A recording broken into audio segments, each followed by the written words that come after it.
Ассалаумағалейкум достар, сіздермен бірге мен Марко Кезек. Сіздер менің арнама тіркеліп лайк басыңыздар, подписаться етіңіздер. Біз бүгін Майнкрафттан выживание түсіретін боламыз. Менде достар қатып жатыр. Не болып жатыр мынау? Міне. Достар, уже түн батайын деп жатыр ма? О, достар, түн батайын деп жатыр. Тезірек үйге қайтуым керек мен.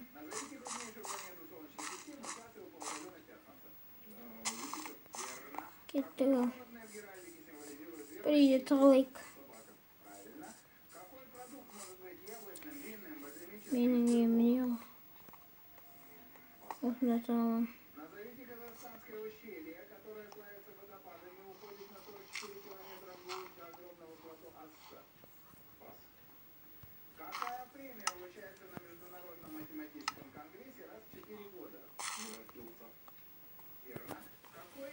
Міне достар, мен басып кеттім уже. Осы деревняны тауып алдым. Бірден. Ой, өтірік, сен чурскімен істегенсің десеңдер. Жоқ достар, мен кәдімгідей істедім бұны. Бірден таптым дегенде ключ генерациядан таптым. Өйткені ключ генерацияда бедет аңгерлерінде бір стрелка тұрады. Оң жаққа қарай. Сол кезде ана жерде стрелканы бассаңыздар, күтіп тұрыңыздар. Сол кезде әрде жерлер шығады. Новогодний деревня шығады. Біз новогодний деревня жоқ деп ойладық, бірақ бар болып шықты. Сондықтан достар, осы видеоға 40 лайк десек бітіңіздер. Лайк басыңыздар. Келесі видео 40 лайктан кейін шығады енді.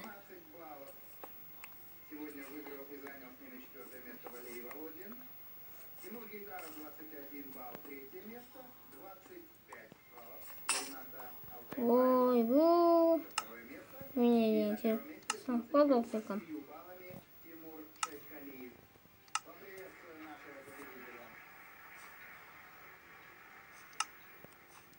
Подошла к концу еще одна игра полуфинала интеллектуального шоу «Дерби» на телеканале «Хабар». С вами был я, ведущий шоу Петр Зандаев. Сегодня мы узнали имя еще одного финалиста, и если у вас появится желание принять участие в следующем сезоне нашей игры, вам необходимо зайти на сайт Хабар.tv, заполнить анкету. Там же вы сможете оставить свои комментарии. Міне достар, уже көп сөйлемейді, анау-мынау десеңіздер, кешіріңіздер. Енді тамам жаман ауырып отыр.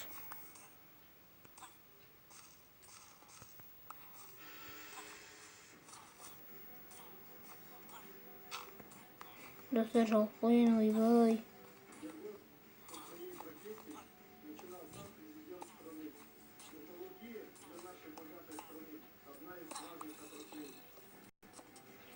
Өлгенге, өлгім келмейді мен.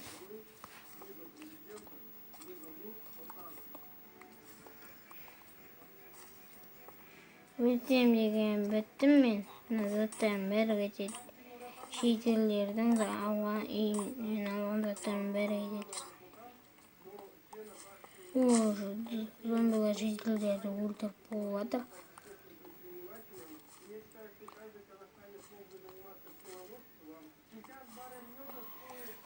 Достар, осының астында тұрсаң, өзіңнің жерің сияқты. Достар, не көрдіңіздер ме?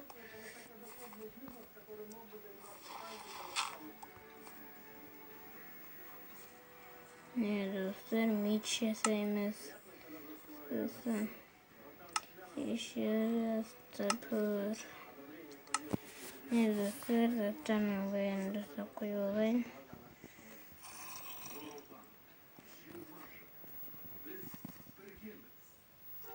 Чё? Үш печка? Достар, менде печка болған еді ғой. Достар, менің қон. Енді менде де тамақ та жоқ қой.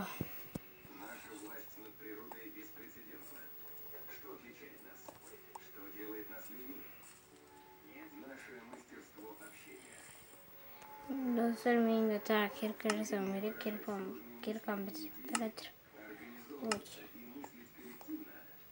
Двигатель нашего успеха, сделавший из охотников-собирателей глобальную цивилизацию. Таста бізге очень нужно. Тас бізге көп өте қажет. И соның маған жетпейді. Проходит через нас со скоростью света.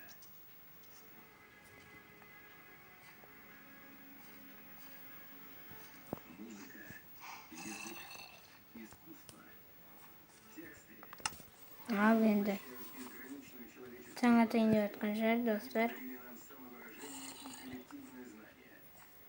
Но у них есть и темная сторона. Их мощи достаточно, чтобы исказить наше представление о реальности. Они свергают, развращают и даже манипулируют целыми народами. Общение делает нас людьми. Как оно появилось? Как превратило нас в созданий, способных мечтать и воображать? И со временем научило миллионы объединяться, преодолевать, превосходить. Это история о том, как возник наш мир, как общение изменило человека разумного, создало современную эпоху, объединило людей и послало наш голос к звездам. Это и начало. Начало. История человечества – величайший в мире приключенческий роман. Мы Достар, қашан таң атады екен. события, которые изменили ход нашей истории. Если знание – это сила, то общение – топливо, система достатки. Наш дар друг другу, что делает возможным все остальное. Общение связывает современный мир. С помощью мобильных устройств люди из всех уголков мира выходят в интернет, наполняя биосферу новыми голосами и идеями. Мы далеко не единственный вид, умеющий общаться. Это делают и птицы, и пчелы. Даже растения обмениваются химическими сигналами. Но мы единственный вид, говорящий сквозь время. Мы посылаем сообщения будущим поколениям. Передаем опыт, который расскажет потомкам, кем мы были и как жили. В какой-то ключевой момент мы осознали, что способны запечатлеть наши мысли, эмоции и мечты и делиться ими с другими. Франция. 26,5 веков до нашей эры. Мир был таинственным, хаотичным, опасным. Наша способность общаться подарила нам орудие, голос, помогла эволюционировать.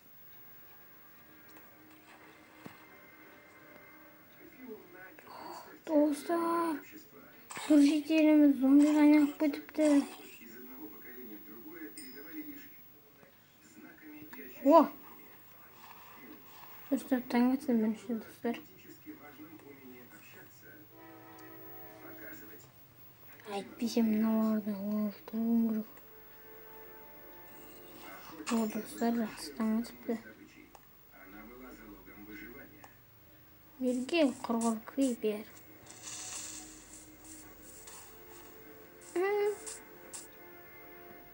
Мама. Я убил оленя, мать.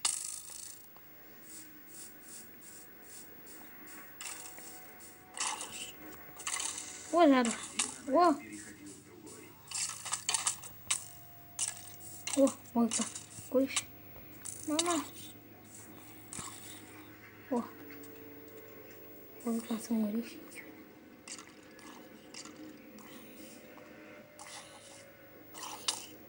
Мясо. Жизнь за жизнь. Благодарим тебя. Жизнь за жизнь. Благодарим тебя. Жизнь за жизнь. Прикель. Благодарим тебя.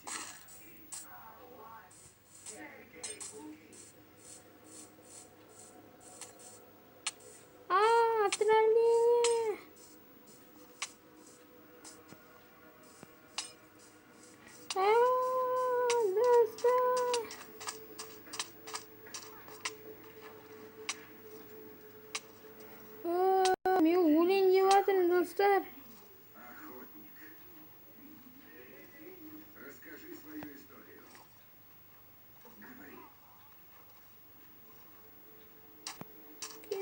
Жолдас, сразу ведьма.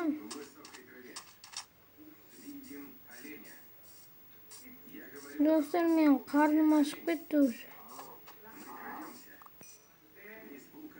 Жүр енді солай, ненормальный демон. Ұрғар, қойын. Қазір мен сені өзіме. Достар, мен айтпақшы броня бар. Неге бронямды кимегенмін? Ол достар, маған қараңыздар. Дамып кеттім. Бергиле. Байламаймыздан қорқам, мама айтам. Мама айтып қоям мен сені. Басам. Оф, отырдым ау осы бірден. В этот момент мы говорим сквозь время. Так наша история, наши знания достигают будущих поколений. Өлдім ғой мен.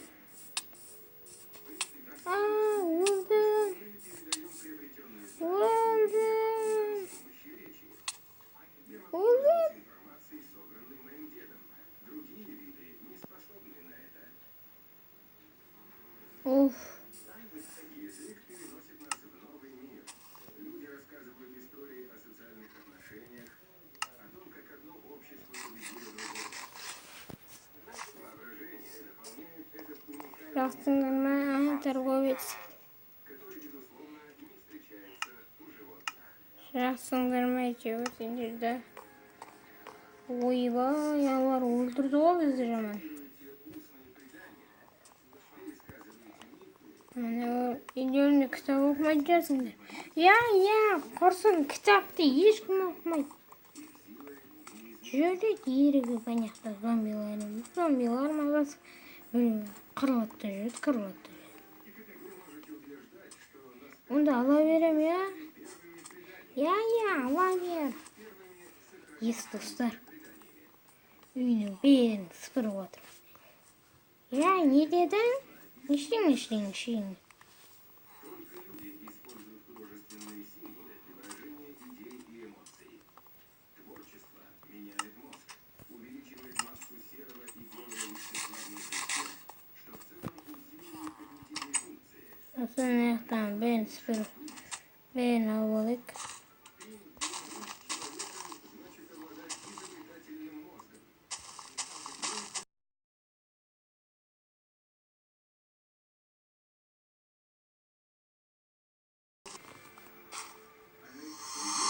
Достар.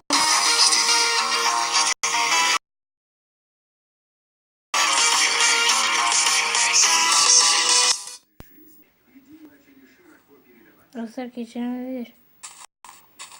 Бір тәтеміз звондап қалып. Можно в древних пещерах Эль-Кастильо. Мы живем в современном мире, глобально взаимосвязанном, в том числе благодаря галактической коммуникации. И все это бинарный код. Компьютер,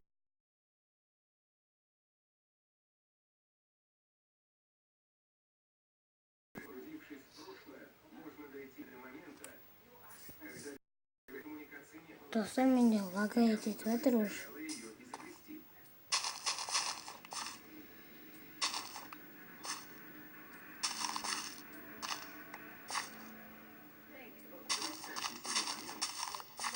Когда человек поднял орудие и сделал отметину на каком-то предмете. Это простое действие полностью изменило нашу способность общаться.